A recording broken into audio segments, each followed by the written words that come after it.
याद रखें, एक जुमला कहने लगा हूं, बड़ा जुमला है, मैं अकाबिर की मौजूदगी में आपकी खिदमत में कहता हूं, ये हुकूक के मुस्तफा में हक है।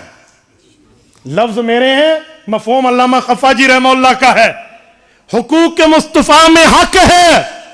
कल कयामत में पूछ होगी कि नबी ने तो इतनी तकलीफ बर्दाश्त करके तुम तक कुरान पहुंचाया, तुमने इस कुरान के लिए क्या किया?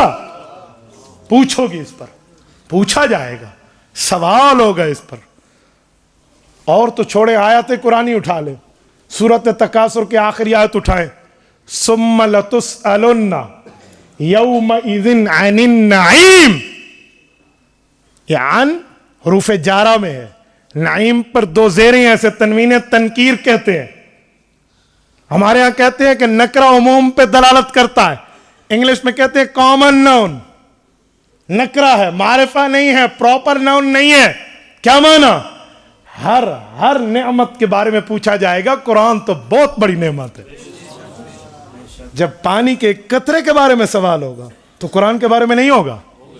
तो फिर मुझे बताएं, हमें क्या जरूरत पड़ी है कि हम अपनी औलादों को कुरान पढ़ाने के लिए नहीं भेजते?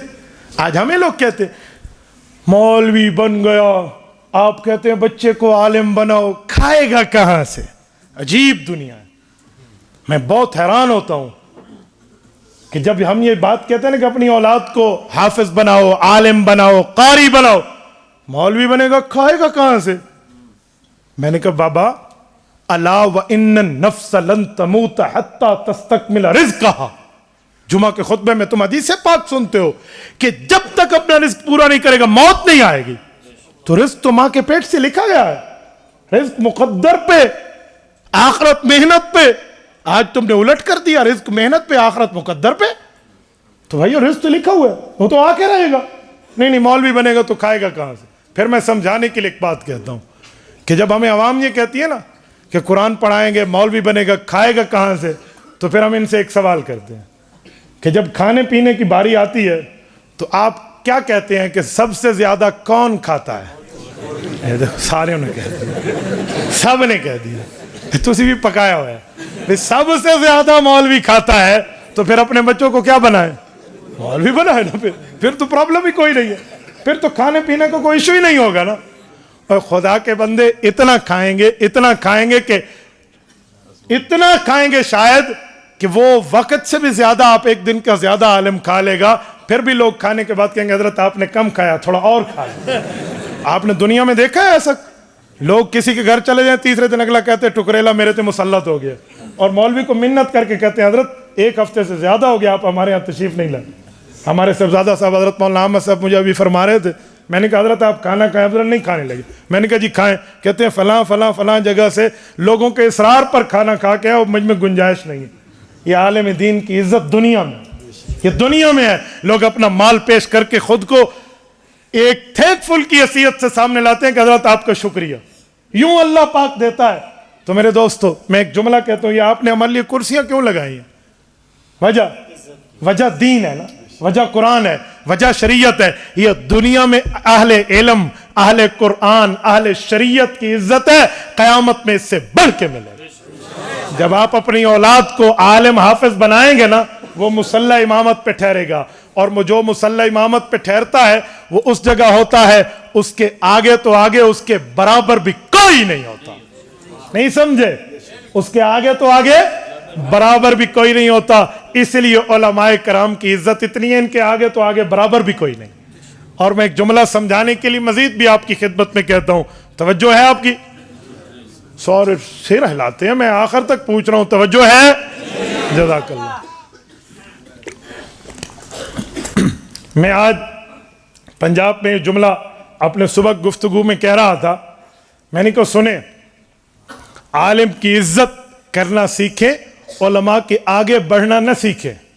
आजकल लोग उलमा को मसला पूछने के लिए नहीं आते, मसला बताने के लिए आते। अरे मौलवी साहब मसला ऐसे नहीं है, ऐसे है तो ऐसे है ना। अच्छा भाई तुझे पता है तो पूछने क्यों आया?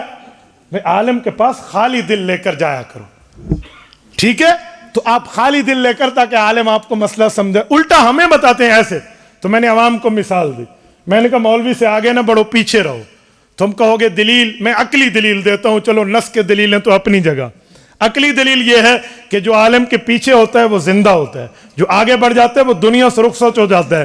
کہتے وہ کیسے؟ میں نے کہا نماز میں اللہ اکبر کریں، مقتدی پیچھے یا زندہ ہے، اور جس کو آگے رکھا ہوا ہوتا ہے 4 تکبیریں اللہ اکبر، وہ تو گیا مولوی آگے نہیں چلنا. اور یہ بھی یاد رکھے عالم پر امن ہے، دہشت گرد بھی نہیں ہے. یہ بھی ہمارے اوپر ایک الزام ہے، اجی دہشت گرد ہیں. جو جتنے دہشت گرد پکڑے گئے ہیں، کوئی ہمارے مدرسے کا فاضل تھا، کوئی ہمارے دارالعلوم کا فاضل تھا؟ عالم پر امن ہے، عالم امن کا درس دیتا ہے، کبھی بھی وہ بدامنی کا درس نہیں دیتا. بلکہ عالم دین اگر روڈوں پہ بھی آئے، عالم دین سڑکوں پہ بھی آئے، اسٹرائک اور احتجاج میں بھی آئے، تب بھی پر امن رہتا ہے. تازہ مثال 2019 کی ہے.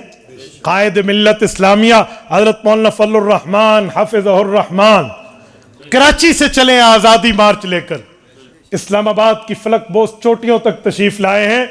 یہ 1500 کلومیٹر کے لگ بھگ کا سفر بنتا ہے، بائی روڈ ہوا ہے، بائی ایئر نہیں. لاکھوں کا قافلہ ساتھ ہے. ایبٹ آباد کے غیوروں، میں نے نہیں دیکھا کسی ایک روڈ میں کسی روڈ کے گملے کو توڑا گیا، کسی ایک دکان کے شیشے کو توڑا گیا، ہم نے نہیں دیکھا. یقین مانیے افتخار، آپ حیران ہو، میں نے ان آنکھوں سے دیکھا ہے. وہاں پر جو ہمارے سیکورٹی کے حضرات تھے نا، ادارے والے، پولیس کے، فورسز کے، 1-2 دن تو وہ چوکس ٹھہرے رہے نا، تو انہوں نے 2 دن میں محسوس کیا کہ مولوی دہشت گرد نہیں ہے، ان کا کوئی لڑائی فساد اور دوسرے کے دھنگے کے معاملات نہیں ہے. 2 دن بعد اگر ہماری انصار الاسلام پہرا دیتی تھی تو وہ آرام سے بیٹھے ہوتے تھے. اجی انہوں نے مسئلہ کوئی نہیں.